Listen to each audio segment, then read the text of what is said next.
the next question, some areas of this I think you might have already addressed, but let's ask it anyway and see what comes out. How can a community of faith develop a sense of right relations as covenanting people with the level of governance that we have at regional councils, mainly with the large geographical areas that are involved? The human resources of each regional council are stretched. So how can an individual congregation communicate with the staff or volunteers who would be qualified to respond to the needs of a wide range of cultures that are involved? I think that there are a number of different pieces to this puzzle. I mean, I think first of all, we do need to think about how we can be useful at answering the Spirit's movement. And if the Spirit is moving and people are wanting to be engaged in particular, in daring justice, right, in moving into areas that they feel called to answer to, and this could be right relations, this could be anti-racism, it could be LGBTQ issues, whatever the case may be. If they feel compelled to do that, and there is a need for connection with other people in the regional councils that are doing that. There are examples of that happening in a number of different regional councils already. There are networks that exist already. But if there isn't, I think that as we think through the strategic plan, we need to also be thinking about how the opportunities for those kinds of connections might be. An idea came forward at a meeting recently where somebody said it would be really helpful for us to know, have an inventory of skills that exist in our regional councils, and an inventory of passions and interests, right? Like, what are the things? And I think having that kind of a map might help us to sort of put the right people together to be able to create something that might not have been created independently or in individual communities of faith.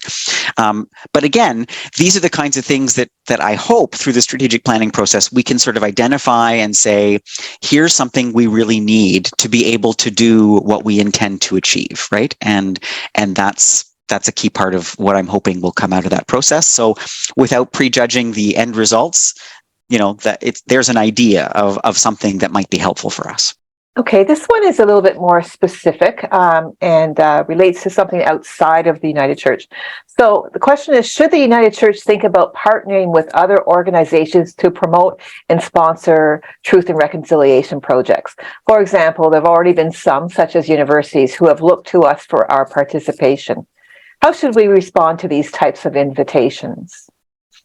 Well, I think anytime we're invited to something, particularly in an area that we have a history, both a positive and negative history on, we should absolutely be responding. The question is, how do we do that in a way that's constructive?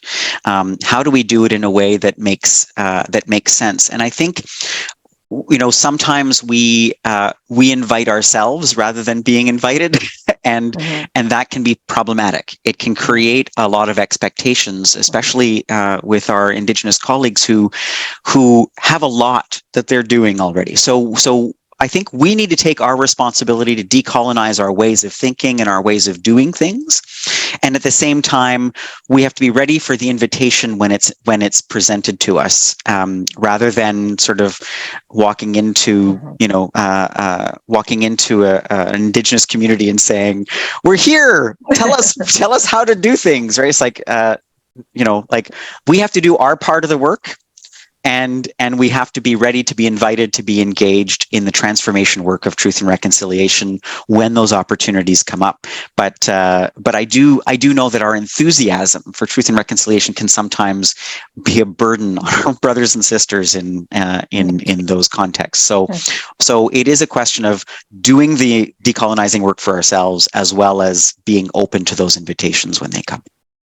Okay, and our last question is, I would be interested in knowing where Éric finds encouragement and joy and strength for the journey when the journey is rough. So as I said earlier, it's not hard for me to find joy. I'm generally a joyful person. My partner and I have a spiritual practice that every evening we sit down with a cup of chamomile and we share 3 things that we're grateful for that day, and practice has been something that has really sustained us and reminds us of the things that even in difficult days, we always seem to manage to find 3 things that we're grateful for. And I think that kind of practice has been helpful to me in grounding me, especially just before going to bed, which means I don't tend to have trouble sleeping. It helps ground me. It also helps me sort of see the world through a different set of lenses. And speaking of that, one of the things I'm also a big fan of is movie going. I am a very big fan of that. For me, sitting in a movie is like sitting in the body of the director, right? And the storyteller, and seeing the world in a light that I had never had the opportunity to see before. And I love that.